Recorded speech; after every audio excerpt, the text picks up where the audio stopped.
నమస్తే, welcome to I news. నేను ఆశ. Greenland విషయంలో అమెరికా అధ్యక్షుడు డొనాల్డ్ ట్రంప్ తీరుపై ఇప్పుడు యూరప్ భగ్గుమంటోంది. గ్రీన్లాండ్ ను అమెరికా వశం చేసుకోవాలన్న ట్రంప్ హెచ్చరికలకు వ్యతిరేకంగా డెన్మార్క్ రాజధాని కోపెన్ హాగన్ లో భారీ ఎత్తున నిరసనలు చెలరేగాయి. నో అంటే నో అంటూ వందలాది మంది రోడ్లపైకి వచ్చి ట్రంప్ కు వ్యతిరేకంగా నినాదాలు చేస్తున్నారు. అసలు గ్రీన్లాండ్ కోసం అమెరికా ఎందుకు ఇంతలా ఒత్తిడి చేస్తోంది? నాటో కూటమి విచ్ఛిన్నం కాబోతుందే? మన స్పెషల్ రిపోర్ట్ లో ఇప్పుడు చూద్దాం.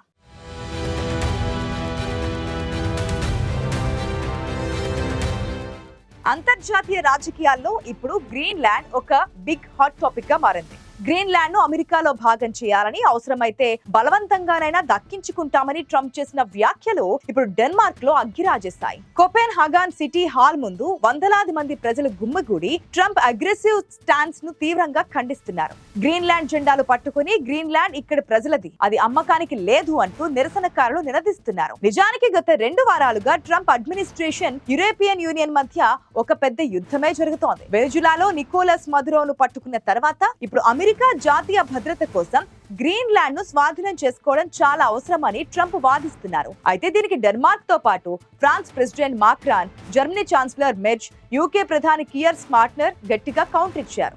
గ్రీన్లాండ్ ను ఎవరు బుల్లి చేయలేరు అంటూ యూరప్ దేశాలన్నీ కలిసి ఒక సంయుక్త లేఖను కూడా విడుదల చేశారు. పరిస్థితి ఎంత సీరియస్ గా మారిందంటే, గ్రీన్లాండ్ ను అమెరికా ఆక్రమించుకోవాలని చూస్తే అది నాటో మిలిటరీ కూటమి అంతానికే దారితీస్తుందని డెన్మార్క్ ప్రధాని తీవ్ర హెచ్చరికలు కూడా జారీ చేశారు. కానీ ట్రంప్ మాత్రం వెనక్కి తగ్గడం లేదు. గ్రీన్లాండ్ విషయంలో తనను వ్యతిరేకించే దేశాలపై మరింతగా టారిఫ్స్ అంటే భారీ సుంకాలు విధిస్తారని ఆయన బెదిరిస్తూ ఉన్నారు. ఒకవైపు ప్రజల ఆగ్రహం, మరోవైపు యూరోపియన్ లీడర్ల వార్నింగ్స్ మధ్యలో ట్రంప్ మొండిపట్టు. ఆర్కిటిక్ మంచుకొండల మధ్య మొదలైన ఈ చిచ్చు ప్రపంచ దేశాల మధ్య ఉన్న సంబంధాలను ఎలా దెబ్బతీస్తుందో అని ప్రపంచమంతా ఉత్కంఠగా చూస్తోంది. మరి ట్రంప్ తన పట్టు వదులుతారా, లేక ఈ వివాదం మరో స్థాయికి చేరుతుందా అనేది ఇప్పుడు సస్పెన్స్ గా మారింది.